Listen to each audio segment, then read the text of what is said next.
ও hello বন্ধুরা, সবাই কেমন আছো? তো এখন বাজে দুপুর 2টা। তো আমি যাচ্ছি প্রোগ্রামে। সবাই জানো আমি ডান্স প্রোগ্রাম করি, অনেকেই জানো না, যারা জানো না তারা জেনে নাও আমি ডান্স প্রোগ্রাম করি। তো অনেকেই ভাবে যে ডান্সারদের জীবনটা খুব একটা বিলাসিতার জীবন, খুব হ্যাপি একটা জীবন, তাদের কোনো কষ্ট নেই, তারা শুধু কোমর দোলায় আর টাকা নিয়ে নেয়। এটা একদমই ভুল।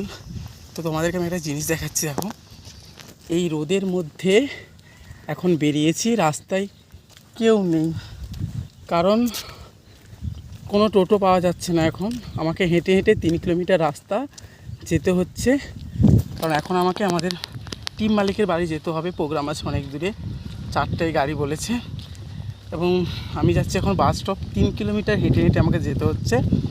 বাস স্টপ গিয়ে আমাকে বাস ধরতে হবে, বাস ধরে 25 কিলোমিটার রাস্তা বাসে গিয়ে তারপর আমাকে টিম মালিকের বাড়ি যেতে হবে। সেখান থেকে গাড়ি, আবার প্রোগ্রামের গাড়ি আছে, সেখানে গাড়িতে উঠে আমাকে প্রোগ্রামে যেতে হবে।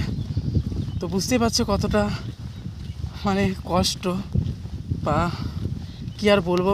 প্রচুর রোদের মধ্যে যাচ্ছি। দেখো রোদ, হাতে শুধু একটি ছাতা আর কাঁধে ব্যাগ, প্রচুর কষ্ট। আর যারা ভাবো যে ডান্সারদের জীবনে কোনো কষ্ট নেই, তারা শুধু কোমর দুলিয়ে টাকা নিয়ে নেয়।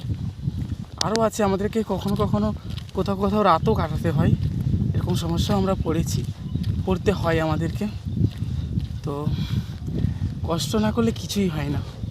অনেকেই বলেছে, আমাকে কমেন্ট করে বা অনেকে মেসেজ করে যে তোমাদের তো এলাহি জীবন, তোমরা ডান্সার, তোমরা মেয়ে নিয়ে নাচ করো, অনেক রকম বাজে বাজে কমেন্টও করে।